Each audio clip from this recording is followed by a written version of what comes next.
Hey again, Jacob Perry back with you for episode 19 on this vlog series by Patagonia Bee Products, talking about honey, Patagonia, beekeeping, and more importantly, how we are getting going as a business, as a startup here in Arkansas in the United States, bringing honey up from a beekeeping cooperative down in Patagonia, southern Chile.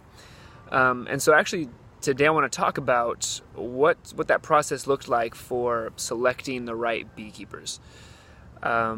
There's lots of beekeepers in Chile, in southern Chile, in Patagonia, and on the Argentine side, on the Chilean side, and I'd like to share a little bit about what that looked like for me to go down there, visit with a bunch of beekeepers, find beekeepers, and ultimately select the cooperative that we are now sourcing from. So, and I see the sun's in the background a little bit. I'll try to do it a little bit better here. So,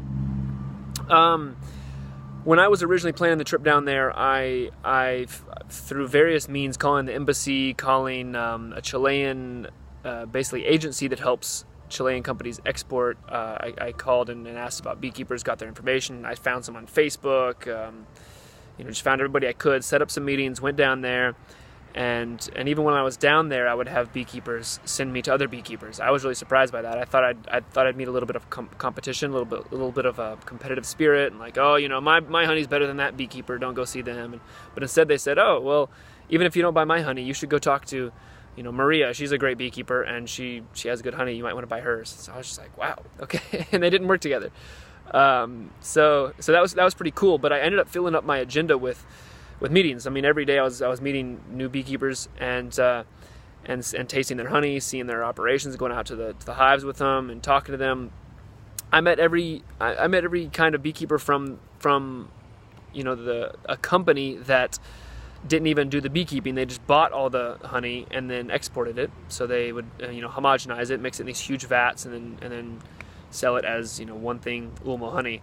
That is from however many beekeepers, and they heat it up, pasteurize it, etc., which I wasn't interested in. So I said thank you and moved on. And then I would meet beekeepers that are dragging their bees around pollinating, and then moving them north and south for the winter, and potentially spreading diseases, which isn't really the best beekeeping practice. I understand that a lot of the beekeepers need extra monetary support, right? So they will actually make a lot of their living from taking their bees to pollinate rather than from the honey. So I get that. I get the need for that. It's just not it doesn't produce the quality honey that I wanted to sell and brand, because that honey ends up having pesticides in it. And we've seen that with the last report that came out in the last video I did last week, episode 18. This is episode 19. I hope I said that right earlier. That 86% of North American honey and even 57% of South American honey, 75% of world honey has a cocktail of pesticides. So that's not what I was looking for. I ultimately selected Mieles Del Sur, this cooperative of beekeepers run by women. Not all the beekeepers are women, but the managers are, and which is kind of neat because the beehive is run by the queen, and then all the workers are women, are female bees. So that's kind of cool. But anyway, so our visions just connected as soon as we met. I set up a meeting with him, went down and spent some time, and then met several of the beekeepers in their cooperative. Spent a day with one, and the next day with another, and etc.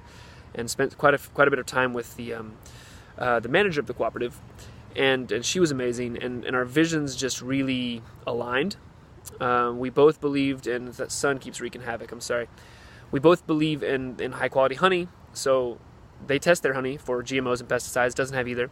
They both believe that beekeepers, for doing hard work and committing to good beekeeping practices, should be paid good wages. And I believe that too. I'm not trying to cause poverty to bring up a really neat product. That doesn't make any sense to me. And so we agreed on that. We agreed on the not drag on other beekeeping practices, not dragging bees around, stressing them, killing the bees, etc. And then ultimately producing the most artisanal honeys possible. So keeping every harvest unique. They're not mixing a bunch of harvests and making these homogenized general honeys. They're really keeping that specific to the beekeeper. And so we have these hive-to-hand honeys. So you have these really unique monofloral, like 90% monofloral honeys from one flower source and from one beekeeper, and they're really a special thing to offer consumers. And so that was enough for me to say, I love what you guys are doing. And we ultimately went into an exclusivity agreement because we loved each other's commitment to it and vision, and that was enough. And so that's what got us started together. I'm afraid because of the light, it's going to be a little bit blurry today, so sorry for that. But there's the video, and I'll probably talk about this more in the future and what some of the more of the specifics were. But I think it's very, very important if you're a business owner to be careful in selecting who your supplier is. I think that is going to determine a lot of how you do business. And we want to maintain the quality above all and the personal relationship, and that I think leads to better business. So that's what we're doing, and there's the info, and there's the doggy, and we'll catch y'all next time. Check us out on Facebook, Instagram, and our website, and we'll be in touch. Bye bye.